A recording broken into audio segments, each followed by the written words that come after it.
नमस्ते। मैं डॉक्टर यश वेलनकर। मैंने बीएमएस किया है और बाद में साइकोथेरेपी का भी मैंने पढ़ाई की है और मैं साइकोथेरेपिस्ट काम करता हूँ। तो मेरे पास डिप्रेशन के भी बहुत लोग आते हैं। उन्हें भी ऑनलाइन काउंसलिंग भी करता हूँ और ध्यान का इस्तेमाल करके उन्हें डिप्रेशन से वो कैसे बाहर निकले उसका ट्रेनिंग देता हूँ। आजकल डिप्रेशन की समस्या बहुत बढ़ रही है।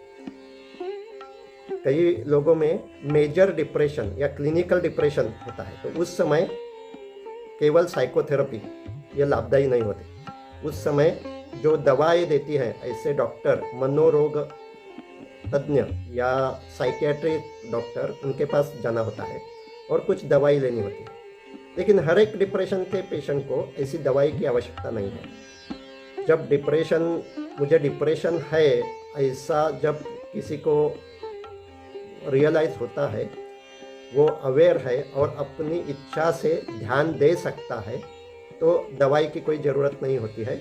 ये ध्यान की अभ्यास से ही डिप्रेशन कम हो सकती है। तो डिप्रेशन में उदासी रहती है, लेकिन उदासी ये तो नेचुरल इमोशन है, नैसर्गिक भाव है। हर एक इंसान में कभी ना कभी उदासी तो रहती है। आपने भी उदासी का अनुभव किया होगा। अगर हम डिम लाइट में रहते हैं तो उदासी लगती है। अगर कभी सनलाइट अच्छी नहीं होती तो भी उदासी लगती है।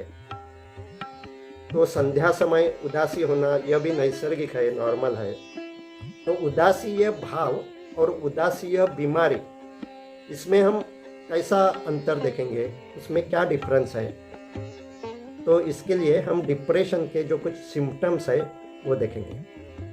यह उदासी, यह भाव जब अधिक समय तक रहता है और उसके कारण मेरी जो पढ़ाई है या मेरा हर रोज़ का जो कुछ कार्य है, मेरा व्यवसाय है, नौकरी है, उस पे उसका बुरा असर जब पड़ने लगता है, तो यह सिर्फ भाव नहीं रहता, यह बीमारी की ओर संकेत करता है। दूसरा सिम्टम है, मुझे पहले जो कुछ चीज़ें बहुत आनंद देने वाली थी, अच्छी लगती थी, मैं बहुत प्यार से करता था, प्यार से खाता था, वो चीज़ें, वो एक्टिविटी अब मुझे अच्छी नहीं लगती।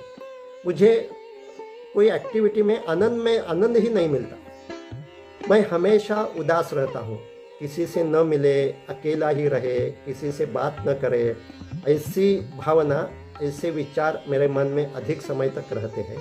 तो यह भी उदासी, यह बीमारी के तरफ मैं जा रहा हूँ, उसका संकेत है। तब जब कोई भी इंसान में उदासी या बीमारी होती है तो उसमें 3 तरह के विचार बार बार आते हैं। एक तो उसे वो जो उसका भविष्य है वो उसके बारे में बहुत निराश रहता है, उसे आशा नहीं रहती।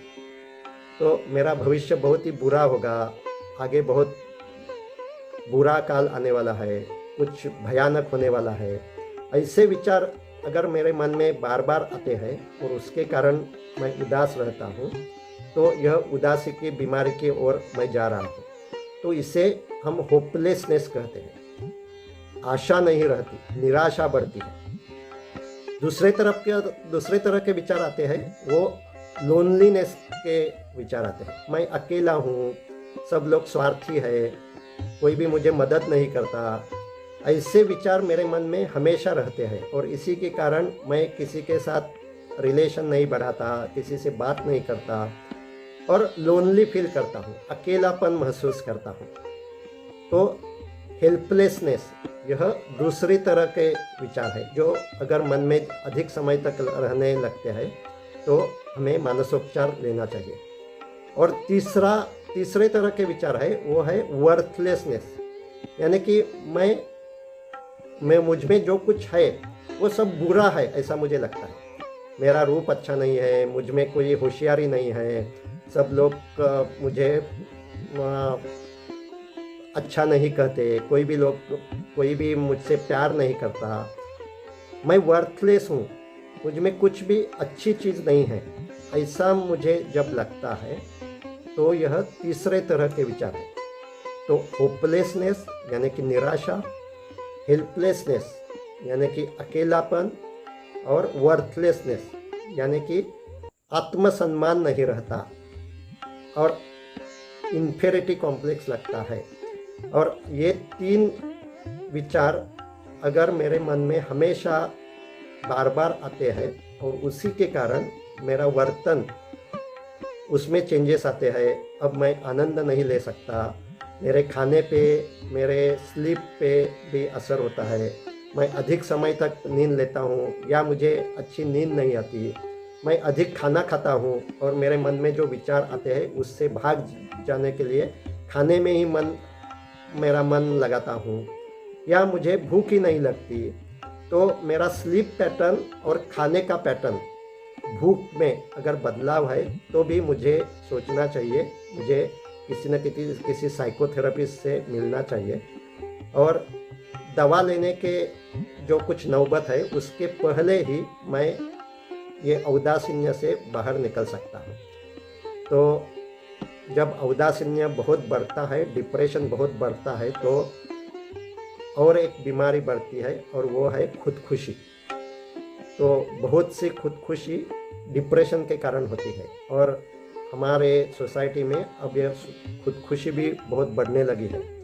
तो लोगों को यह डिप्रेशन की बीमारी के बारे में जानकारी होनी चाहिए, इसीलिए इसके ये जो सिम्टम्स है ये अधिक से अधिक लोगों तक पहुंचने के लिए यह वीडियो शेयर कीजिए और मेरा ये चैनल सब्सक्राइब कीजिए, जहां आपको साक्षी ध्यान, मेडिटेशन के डिफरेंट तरीके और अपना जो शारीरिक और मानसिक स्वास्थ्य है उसके बारे में जानकारी मिलती रहेगी।